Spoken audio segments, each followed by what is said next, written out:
para una íntima relación, que se puedan coordinar para la eliminación de sustratos y la absorción de nutrientes. Ya ese contenido va a estar mezclado, va a estar, ¿cómo se llama? Va a estar interactuando con el ácido clorhídrico, va a estar interactuando con la pepsina, va a estar siendo transformada en oligopéptidos, en aminoácidos. Ahora va a pasar al siguiente compartimento.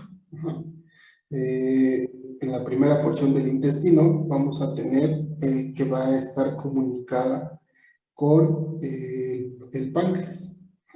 Y en esa comunicación con el páncreas vamos a tener que el páncreas va a estar liberando pues, todos los jugos pancreáticos. ¿Qué características van a tener estos jugos pancreáticos? ¿Cuáles se les ocurre?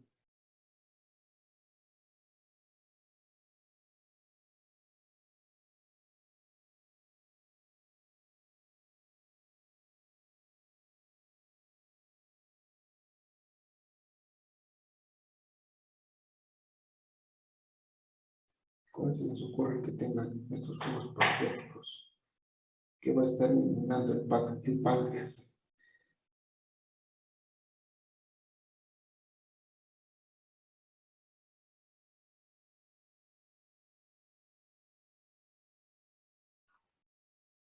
¿Qué condiciones microambientales vamos a tener en ese bolo alimenticio?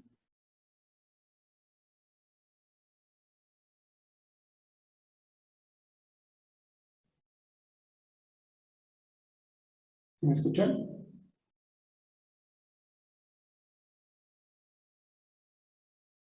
Sí, sí se escucha. Ya, profe.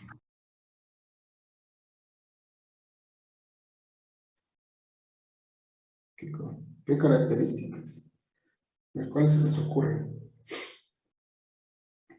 Ya teníamos que a nivel de la cavidad oral vamos a tener un pH que alcalino, ¿no? Por la gran cantidad de iones que se están liberando. ¿Qué más? Ya así lo hicimos más soluble, le agregamos una gran cantidad de agua, pasó al estómago y todavía le agregamos más agua, ácido clorhídrico, pepsina, ya lo comenzamos a degradar, pero todavía tiene que un pH demasiado ácido. Ahora tiene que pasar a la primera porción del intestino delgado. ¿Qué tenemos que hacer con ese pH? Tratar de... ¿Tenemos que alcalinizarlo? ¿Perdón? ¿Tenemos que alcalinizarlo? Tenemos que alcalinizarlo, amortiguarlo. Entonces, los jugos pancreáticos tienen una gran cantidad de iones. Entonces, es una de las principales funciones de los jugos pancreáticos, junto con la bilis. Ahí vas a secretar una gran cantidad de iones. ¿Para qué? Para amortiguar ese pH y que no se siga llevando a cabo una digestión a nivel de las proteínas. ¿Qué pasaría si nosotros si no neutralizamos ese pH? Vamos a tener, sí, la presencia de moco, pero no va a ser en la misma cantidad que en el estómago. Entonces lo podemos degradar más rápido y va a comenzar otra vez a actuar a nivel del epitelio. Entonces hay que amortiguarlo. Al igual que en el estómago, pues también la secreción de los jugos pancreáticos va a tener diferentes tiempos, diferentes fases de secreción.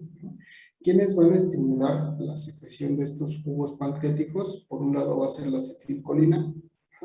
Ya vimos que este parasimpático tiene que coordinarlo todo a través de ese nervio vago. Va a ser también la colesteroquinina, que es una hormona que se va a producir a nivel del intestino y que se produce cuando llegan las primeras porciones de ese alimento. ¿Quién es más? La secretina. La secretina también va a producir que se liberen todos estos jugos pancreáticos. ¿Cuándo qué? Cuando el ácido llegue y estimule al intestino. Las dos primeras son las más importantes, pero sin embargo, pues también les digo, hay diferentes rutas. ¿Cómo va a ser esta neutralización y esta liberación de pH? ¿No? Igual, a través de procesos físico-químicos que están llevando en las células del páncreas, ¿no? Y que vamos a estar liberando iones cloro, iones bicarbonato, agua, sodio. Ajá. ¿Para qué? Para tratar de amortiguar esas condiciones, ¿no? Aquí, a nivel del páncreas, ¿cuál va a ser su función?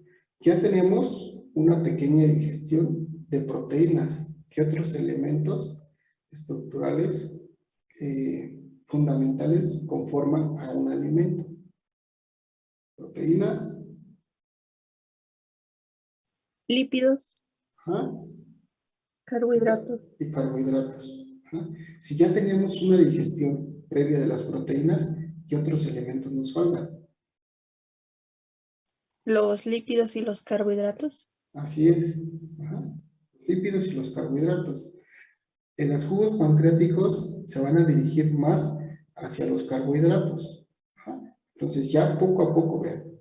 Únicamente hacemos de los elementos más complejos, llámese proteínas, los vamos a ir degradando ahí. Ajá. En el siguiente compartimento, unos más simples, ajá, que van a ser los carbohidratos. Entonces ya poco a poco los vamos a ir desglosando. Ajá. No quiere decir que no haya digestión de proteínas, sí las hay. O sea, sí, también hay digestión de proteínas y también con la ayuda de las enzimas que libera ese páncreas, ajá, también vamos a tener todavía más digestión de las proteínas a otros elementos más simples, que van a ser ahí así completamente los aminoácidos. Ajá. Ya a nivel de aminoácidos ya los puede captar el tubo digestivo, ya los puede absorber y utilizarlo para que lo que necesite, ¿no? El cuerpo necesite. Entonces, les decía que hay diferentes fases de secreción, ¿no?, de estos elementos, bueno, de los jugos pancreáticos. Y al igual que en el estómago, también vamos a tener esas tres fases, la cefálica, la gástrica y la intestinal. ¿Cuál creen que de estas tres fases ahora va a ser la importante? ¿Cuál creen que sea la importante ahora? ¿La fase cefálica, la fase gástrica o la fase intestinal? ¿Dónde va a tener mayor actividad? ¿Una fase intestinal? En la fase intestinal, así es. ¿Por qué? Porque sí, en la fase cefálica estás empezando a que el páncreas comience a sintetizar esas enzimas. Ajá. Comienza a captar mayor cantidad de iones. ¿Pero qué estás haciendo? Ahí manténlos. Ajá. Por favor, ahí manténlos. Espérate, todavía danos chance a que llegue ese alimento, ajá, hasta el intestino y ahora sí poder actuar. En la fase gástrica también, o sea, también va a estar ese estímulo para producir y producir, pero aquí se reduce hasta un poco. ¿Por qué? Porque ya no queremos una sobreproducción. Ajá. Hasta que llega a la fase intestinal, entonces ahí sí. Ajá. Cuando ese quimo sale del estómago y penetra al intestino delgado, entonces ahí ya se vuelve abundante, ajá, esa secreción de jugos pancreáticos, ¿no? Y les decía que no solo va a ser el páncreas, sino quién más. Ajá. También va a estar trabajando el hígado, ajá, y la vesícula biliar. Ajá. El hígado, ¿por qué? Porque es el encargado de producir la bilis. Como ya habíamos visto, ya lo había mencionado, esa bilis, si en aquellos animales que tengan vesícula biliar, pues se va a almacenar, ajá, y cuando llegue una gran cantidad de alimento, pues entonces se va a liberar. Ajá.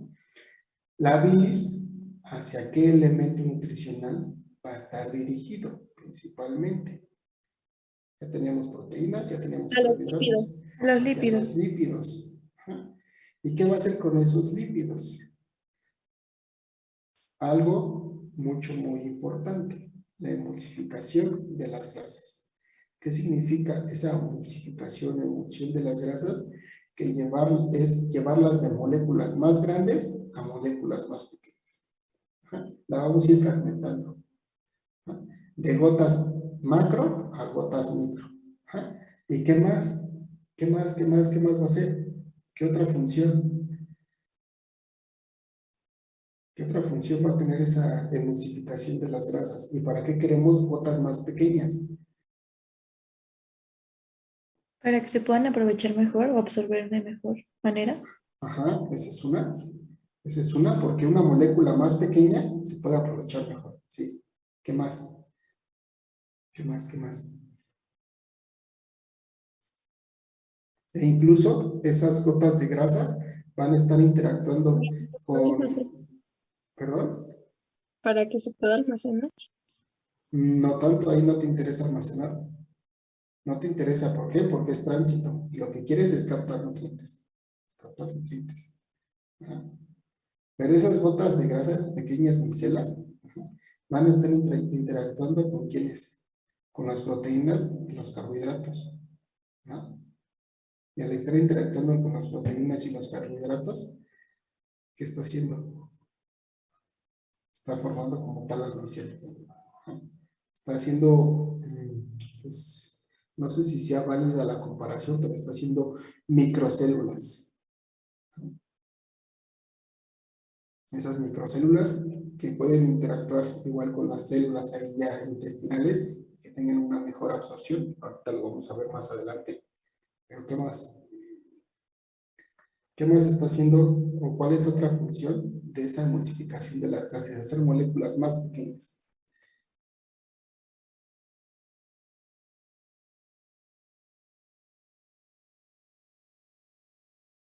Ustedes, no sé si les habrá tocado ya hace algunos años un comercial de Bonafont, donde estaba un vaso con agua y hasta arriba estaba una capa gruesa de grasa.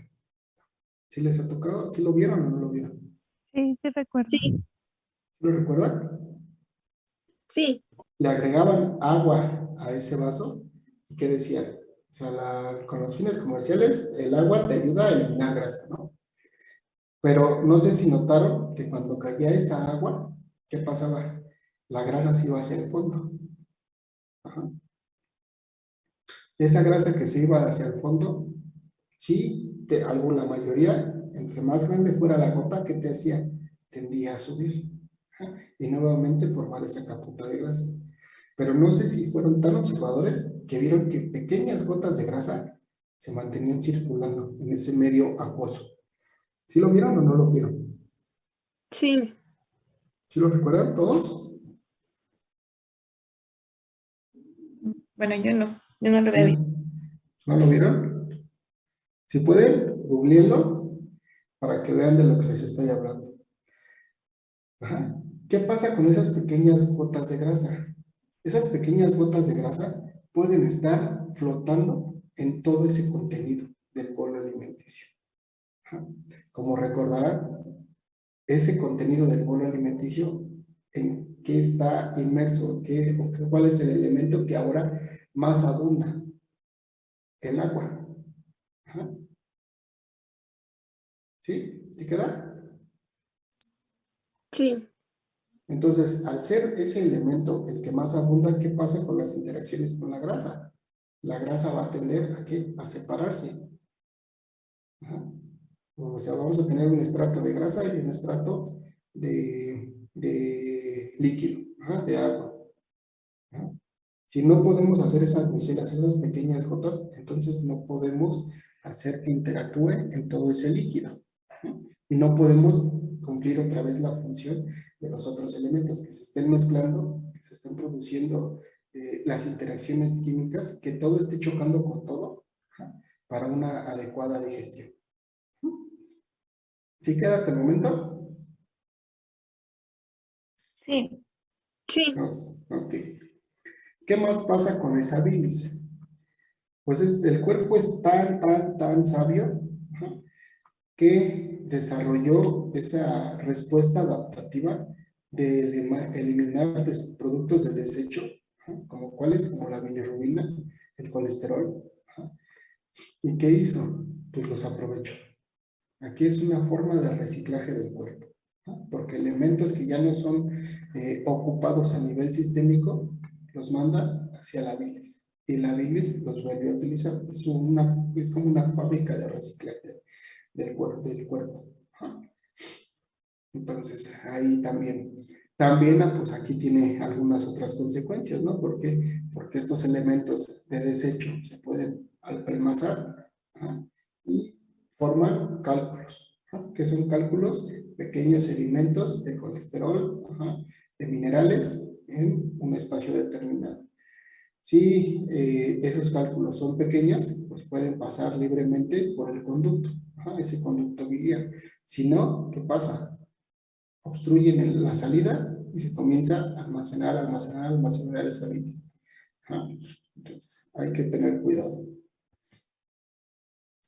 Entonces, pues ya casi para terminar esta parte de digestión de nutrientes.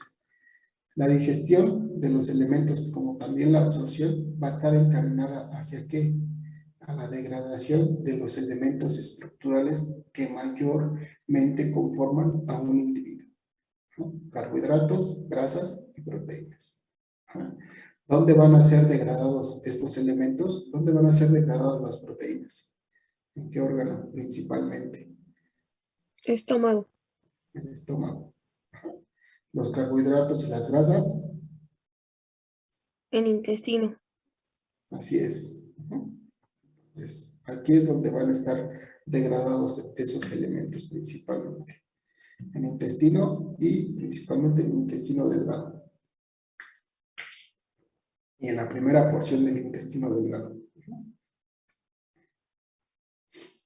El intestino delgado o todo el intestino no puede absorber a estos elementos como tal, como vienen. Entonces, por eso se tienen que ir degradando a su mínima expresión para que puedan ser absorbidos y aprovechados. Esta digestión, ahora vamos a ver ahora estos elementos, dónde se van a ir llevando a cabo. Es un poco del resumen que ya hemos estado viendo, nada más es para que quede bien acentuado. ¿Dónde se van a comenzar a degradar los carbohidratos? En la boca. Ahí en la boca van a ser, se va a comenzar a degradar por acción de las enzimas de la saliva, principalmente la peptiamina, la amilasa, que también viene acompañado en su mayoría en los jugos pancreáticos, pero en la boca también comienza. También algunos almidones van a ser degradados en el fondo del estómago, y que junto con el ácido clorhídrico y la pepsina, pues ahí también van a estar interactuando para irse degradando, ¿no? Pero no todos. El principal es a nivel de intestino delgado. ¿Qué pasa? ¿Qué pasa? Van a ser secretados estos elementos a nivel del páncreas y van a estar interactuando con quienes, con la tiamina, la amilasa pancreática, la maltasa, la dextrasa, diferentes enzimas que van a ir transformando de almidones, es decir, moléculas de almacenamiento de ¿qué? De glucosa. No es nada más esa parte, sino que también de otros elementos, otros azúcares, como la lactosa, la sacarosa, se van a ir hacia ¿qué? Hacia la formación de glucosa. ¿Por qué? ¿Por qué hacia la formación de glucosa? Porque la glucosa es el azúcar que los individuos lo van a utilizar como sustrato para la obtención de energía. Todos estos, la lactasa, la sacarasa, la fructosa, sí los podemos aprovechar, pero van a ser encaminados hacia ¿qué? Hacia la formación principalmente de glucosa. La digestión de las proteínas, lo que ya habíamos dicho, de cadenas largas, hacia ¿qué? Hacia romper enlaces principalmente peptídicos, hacia la formación de aminoácidos. ¿Quiénes van a ser las encargadas de romper esos enlaces?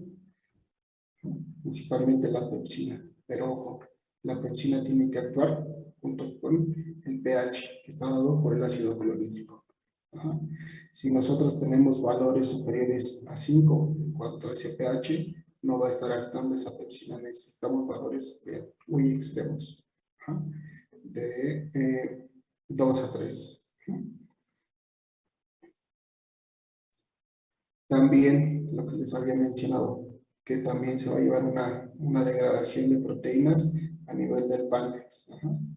Entonces, también ahí tenemos digestión de proteínas. ¿Y qué pasa?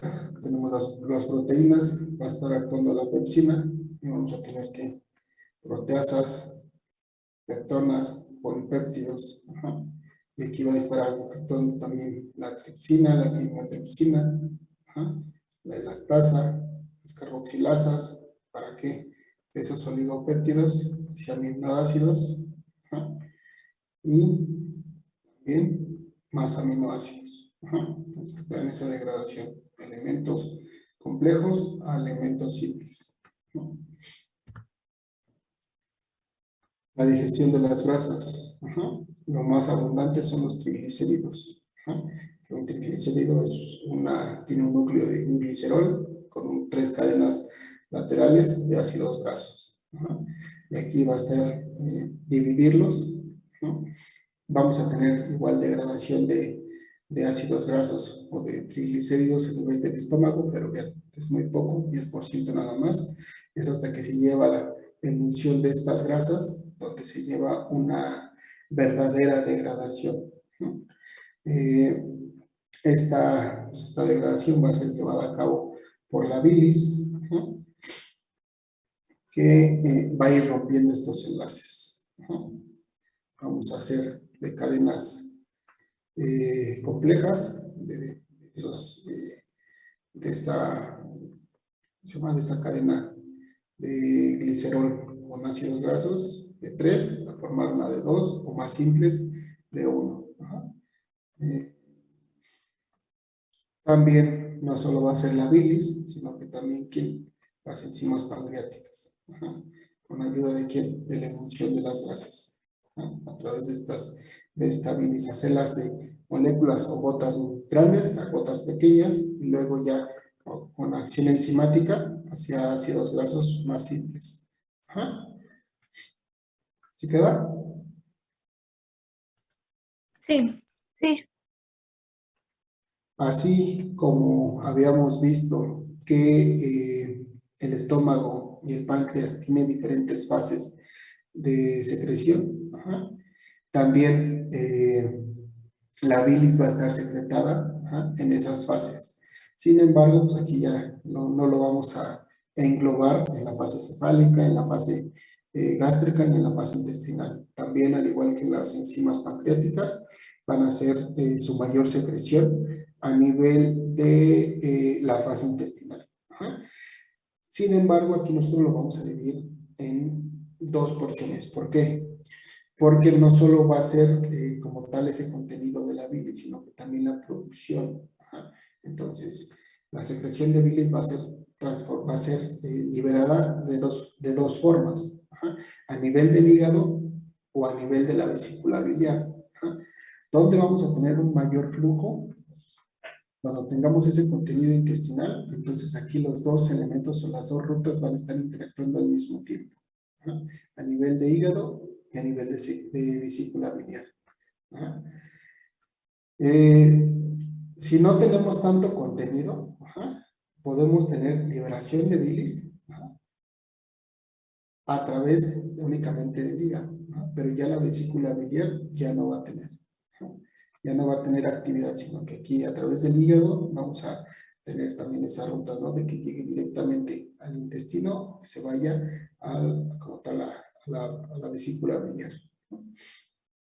Y lo que les mencionaba, de que, bueno, esa bilis va a tener una gran cantidad de elementos. Ajá. También en su mayoría va a estar compuesta de agua, ajá, de sales biliares, de bilirrubina, de colesterol, de ácidos grasos, de lecitina, ajá, de cloro, sodio, potasio, ajá, bicarbonatos, etc, etc, etc. Y ahora sí, lo que les mencionaba, de que tenemos patologías que suceden o que están siendo llevadas a cabo, ¿ah?, por esta vesícula biliar, que era lo de los cálculos biliares. Les mencionaba que el hígado va a producir también pequeñas gotas de bilis, ¿no?, que van a ser llevados, les decía, a la vesícula biliar o bien al contenido del intestino delgado. Aquí se pueden todavía apelmazar más, ¿no?, y hacer grandes gotas de estos elementos y se van a formar los cálculos. Y lo que les mencionaba de que si estos cálculos son demasiado grandes, pueden obstruir el tubo, el conducto biliar, y ahí sí, cuando tienen un problema a nivel de bilis, que Dios los haga recompensados, porque es cuestión de minutos, horas, y si no actuamos de forma rápida, entonces podemos tener consecuencias muy trágicas. Ajá. Podemos sobrevivir, o pueden sobrevivir los individuos si les extirpamos la vesícula biliar, perdón. ¿Podrían sobrevivir esos individuos? ¿Sí? Sí, Ajá. ¿Por qué? Porque sí. porque pues es lo que hablábamos, ¿no? Que solo era como para almacén, Ajá. pero lo que se debe hacer es como un cambio en la dieta Así es. para pues evitar pues alimentos con tanta grasa. Ok, sí. ¿Por qué evitar y por qué son esas recomendaciones de que elimines la grasa en la dieta? Menciona Sofía que por eso está viva. Entonces quiero imaginar que a ti ya te quitaron la vesícula biliar, Sofía. Sí, por un problema congénito. Pues ahí. Ah, ok, ajá. ¿Nos puedes platicar o quieres platicar un poco acerca de qué te dijeron, qué no te dijeron cuando te quitaron esa vesícula biliar? Pues de primera instancia, después de la cirugía, te prohíben todo un mes lo que son las grasas. Ujú, Todo lo tienes que comer al vapor y pues cosas muy blandas, por así decirlo. ujú, Y ya posteriormente del mes sí puedes consumir grasas, o sea, no es algo que no puedas hacer, pero en menor cantidad, o sea, no es como que me vaya a comer un taco así súper grasoso. Se puede, sí se puede, pero obviamente pues te ocasionan otros problemas, ¿no? Una irritación en el estómago o, bueno, obviamente diarrea o cosas así, pues porque obviamente ya no tienes ese reservorio como tal de la bilis, y sino que ujú, se vierte al estómago ujú. pues en grandes cantidades, ¿no? Y pues ya, nada más es lo único. Pero, o sea, de que puedes comer grasa, puedes comer grasa. ¿No te modificaron la frecuencia de alimentación? No, no. ¿No? También podemos modificar la frecuencia de alimentación precisamente por esto. Lo que habíamos mencionado en un principio de que el tubo digestivo es un proceso continuo, ajá, y que siempre está, perdón, siempre está activo, ¿no? Entonces, al siempre estar activo, pues nosotros en la boca podemos tener contenido, en el estómago podemos tener contenido, en el intestino delgado podemos tener contenido, en el intestino grueso podemos tener contenido. Ajá. ¿Para qué? Para ir regulando todo este tránsito. Ajá. Y que todo vaya trabajando de forma adecuada. Ajá. Y como mencionaba Sofía, o sea, sí puedes consumir grasas. ¿Por qué? Porque no te está quitando el hígado, que es el que realmente está produciendo esta secreción biliar. Ajá. Sin embargo, la cantidad que tú consumes, pues sí se ve drásticamente disminuida. Ajá. Les decía, lo podemos regular en cantidad de grasa que consumes en una sola sentada o cantidad de grasa que consumes a lo largo del día. Y ya puedes ir compensando esta parte. Ajá. Ya puedes ir compensando en que el hígado está constantemente produciendo bilis y que constantemente está interactuando con pues el contenido de ese intestino. Ajá, y que esa grasa pues también puede ser metabolizada y puede ser aprovechada. Ajá. Entonces puedes ir teniendo estas interacciones. Ajá. Y les repito, cuando tienen problemas de vesícula biliar, ahí sí, trabajen y trabajen muy rápido porque es cuestión de minutos, horas en los cuales se les puede ir un paciente. Ajá. Es pues no sé si sea relativamente fácil o no hacer esta extracción de la vesícula biliar, esta cirugía, pero por los pocos casos que yo he conocido de familiares, amigos que les han quitado la vesícula biliar, o sea, no es un procedimiento tan agresivo, ¿ah? Pero sin embargo, pues sí tiene esas consideraciones. Ajá. Adelante, Sofía. Es que de lo que mencionaba, que si no sabía que era una cirugía fácil, Ajá. que sí es una cirugía, depende de cómo te la realicen. Está la cirugía abierta o la cirugía laparoscópica. Ajá. La abierta, pues ya casi no se realiza, y esa sí es muy difícil porque te abren prácticamente de todo el lado derecho, del inicio de la costilla al final. Ajá. Ya casi no se realiza, y la laparoscópica sí es muy fácil, relativamente es una cirugía que dura aproximadamente 30 minutos. Ujú. Se hacen únicamente 3 incisiones, a nivel de ombligo, en medio de las costillas y abajo de la costilla derecha. Y es Ok. realmente, o sea, la recuperación igual, es de una semana, 2. También depende pues de cada persona, de cada individuo. Y pues sí, es relativamente fácil. Ok. Muchas gracias, muchas gracias.